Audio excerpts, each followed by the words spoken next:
just going to adjust this because I'm on my high horse tonight. Nay, I am on my high horse tonight, thank you. I'm sorry.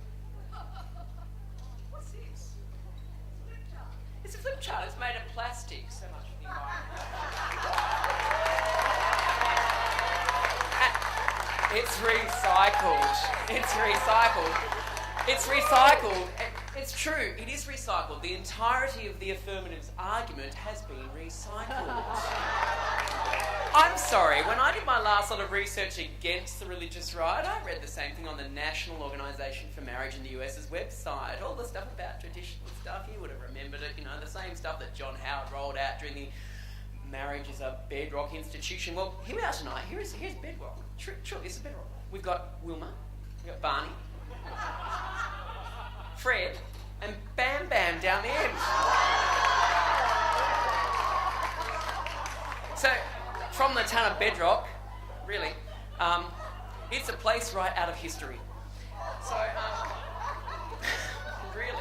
really, let's start with Aram's particular first argument: disposable income.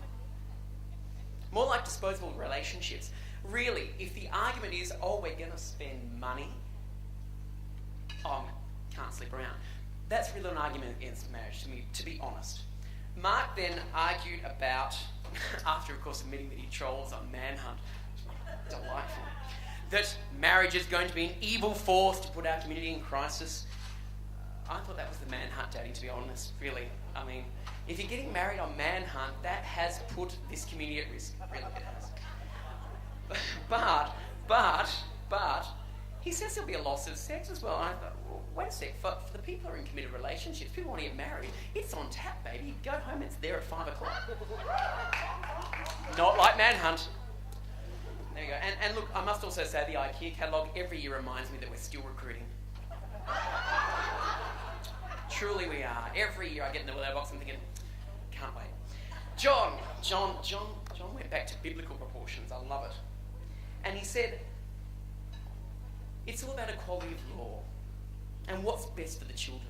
Well, John's idea is, well, if you can't have marriage and you're a gay or a lesbian couple and you've got kids, they're going to be bastards forever. Basically, that's what it is. Yeah. Fantastic. And gives, well, besides the plastic flip chart, suggested sustainability is the most important thing to the entire known universe. Well, I think sustaining relationships through a wonderful institution like marriage is important.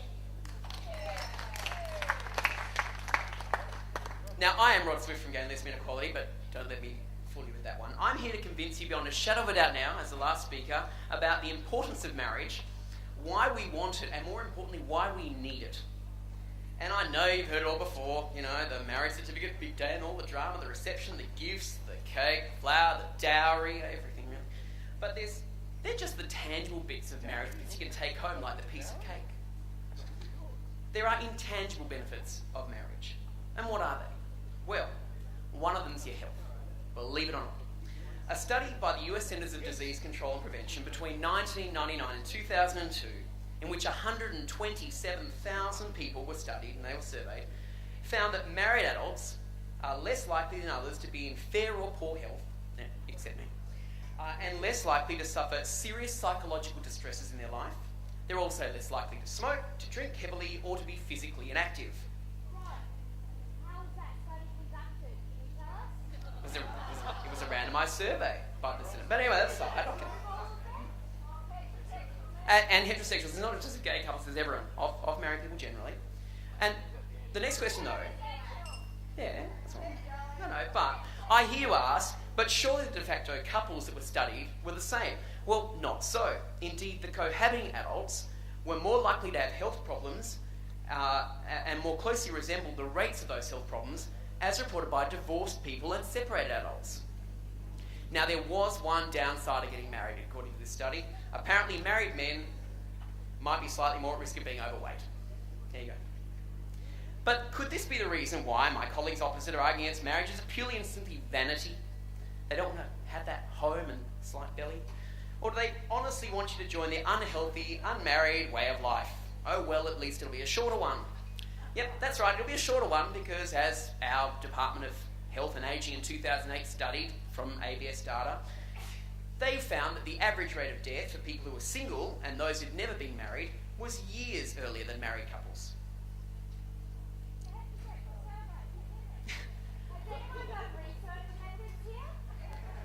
I'm loving the argument here. Don't worry, we'll get to the research methodology on some of these stats later. But look, it all comes down to this, and this is the argument they've been making as a point. And that argument is choice. Marriage should be a choice. And this comes down to the price of human dignity. History has shown us that for minority groups where marriage has been denied or withdrawn as a human right, it's invariably linked to the indignity of being treated as a second-class citizen. Like the case of Mildred and Richard Loving, they were the interracial couple who married in 1958 and were criminally charged in Virginia, in the US, under the Racial Integrity Act of 1924. They pled guilty to the charge and were sentenced to a year in jail, but it was suspended as long as they left the state for 25 years. That's right, they were driven out of town, run out of town, like the Wild West, for not having the right type of racially pure marriage. Denied a human right arbitrarily on the basis of skin colour. And that's quaintly backward, isn't it? Quaintly backward. But don't worry, it happened here too in Australia. Until 1967, Aborigines had full rights in this country. Aborigines in this state were controlled by the Chief Protector. He could decide whether you could get married, you had to apply. And again, how quaintly backward. These are all arguments about choice, and is it any different for gays and lesbians today? Australia is now falling further and further behind other Western nations that have decided to advance equal marriage access and stop being so quaintly backward. The denial of marriage, a fundamental human right, in such an arbitrary way is clearly insulting, whether it's racist or heterosexist. It's not just a reason to want marriage, it's a reason we need marriage as a choice. It's about including our lives, the threads of our lives, in the full tapestry of society. Now, our opponents have argued everything from marriage being an outdated institution, not culturally relevant to the GLBTI community, saps our hard-earned bucks, curtails our humping, and of course we've reached the bedrock argument too. But quite simply, the question is one of statistics. And I want to go back to this one because the debate question is quite simply, do we want marriage? And the statistics are very interesting.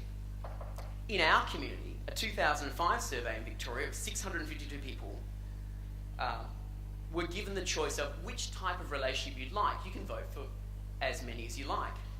The most popular choice was, you can probably guess it, marriage, 79.4%. The second, a 2007 study in New South Wales, again double the number, nearly 1,300 people, marriage again was the most popular choice, 74%. Just last year, another study nationwide, nearly 2,300 people. The most popular choice again was marriage, 77.4%. And the other types of relationship recognition are falling right and truly behind.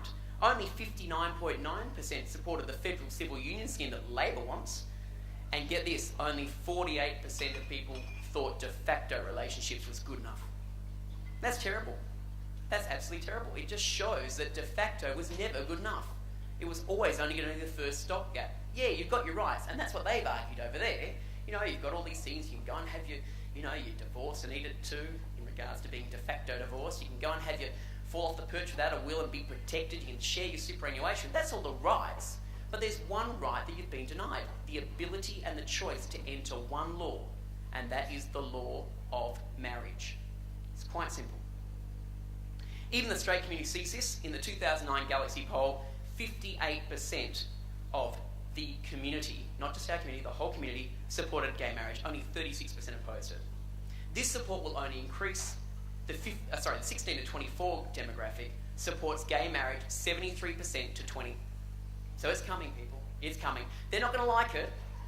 They're going to say it's going to curtail their happy-go-lucky lifestyle, but it's coming. The community, gay and straight, is champing at the bit for equal marriage. It's for this reason I urge you to say no to the concept that we don't want marriage anyway. It's overwhelmingly clear that everyone does.